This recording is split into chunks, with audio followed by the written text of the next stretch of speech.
Hey guys, in the last video I made, I talked about trusting in God. In this video, I want us to take another step onto the waters, and I want to talk about three young men who you probably already know of: Shadrach, Meshach, and Abednego. There were three or four young men who were taken captive after King Nebuchadnezzar surrounded and made Jerusalem surrender. You can read more of the details in the book of Daniel. For right now, I want us to skip to Daniel chapter 3, where it talks about these young men's faith. Right off the bat, it says that the king Nebuchadnezzar made a golden statue that was 90 feet tall and 9 feet wide. If you don't know how tall that is, you can Google it. After making the statue, he called the leaders that he appointed and told them to go and tell every nation and all and people who spoke different languages that when they heard a musical instrument, that they should bow down and worship the golden statue. If anyone did not comply, they would be thrown into the furnace. So after that, the people he appointed went to go tell everyone, and then shortly after they played musical instruments and everyone bowed, but three young men. The leaders that were appointed went to the king and told them, "Hey, remember when you said that everyone must bow down to this golden statue you made? If they didn't, they would be thrown into the furnace." And the king said, "Yes, I did say this."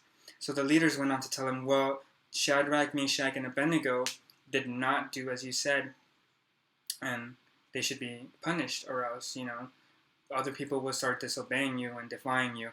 And so the king went to the three young men and asked them, "Is it true that you guys did not bow down to the statue?"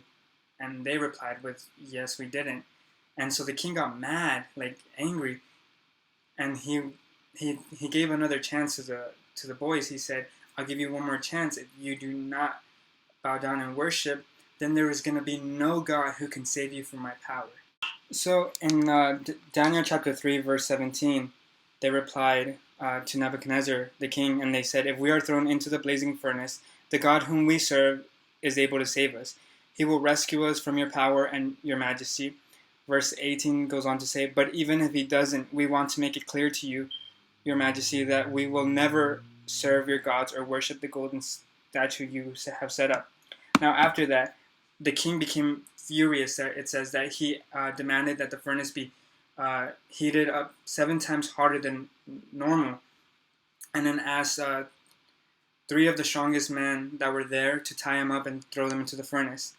So they did what the king said. They tied them up, and then they heated the furnace 7 times harder, that the three men that threw Shadrach, Meshach, and Abednego went up in flames because the furnace was so hot. After they fell in, the king was surprised.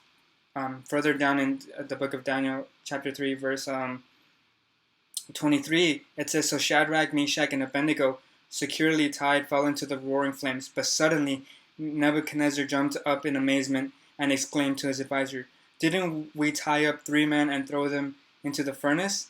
'Yes, your majesty, we certainly did.'" 25 says, "Look," Nebuchadnezzar shouted, "I see 4 men unbound walking around in the fire unharmed, and the 4th looks like a god." 26, "Then Nebuchadnezzar came as close as he could to the door of the flaming furnace and shouted, 'Shadrach, Meshach, and Abednego, servants of the Most High God, come out, come here.' So Shadrach, Meshach, and Abednego stepped out of the fire." After they came out of the furnace, King Nebuchadnezzar realized that Shadrach, Meshach, and Abednego's God was the true and living God, and he protected them. And for me, when I was going through something hard in my life, that I came across this passage again, because I've heard it when I was younger, but it didn't really mean anything until I read it for myself, and I was going through something really hard that I had to kind of cut out of my life, and I didn't want to, and I said, I trust God is going to come through and he's going to help me, but I don't want to lose this thing. It was not until I got to this passage where I realized I really had to let go of that thing that wasn't good for me. And the turning point for me, or in my life, was when I read this, was that little verse that said, "Even if he doesn't come through." That's what impacted my life a lot, and that's when I realized that our trust, or my trust, it has to be bigger than just, I trust God's going to take care of this, because He loves me and nothing bad's gonna happen to me. It had to be a lot bigger than just He's gonna come through. I realized that God needed to have my whole trust, and that was even my trust. Even if He didn't come through, I would still love Him. And I hope that as you guys grow in your relationship with God, that's where you guys want your trust to be, and that's where you want to get in your relationship. I would say keep growing and keep seeking God. The best ways to grow in your relationship with God is read the Bible. Very important. Pray. It's praying is just communicating with God. It's like communicating with your best friend or someone you really like. You get to know them, and that helps the relationship communication. So pray to God. He's there. He'll listen, and seek godly counsel.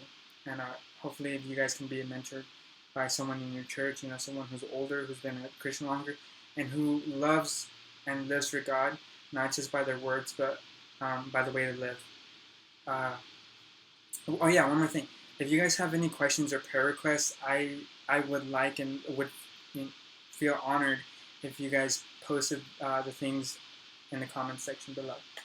I'm continuing to praying for you guys. I love you guys. See you guys later.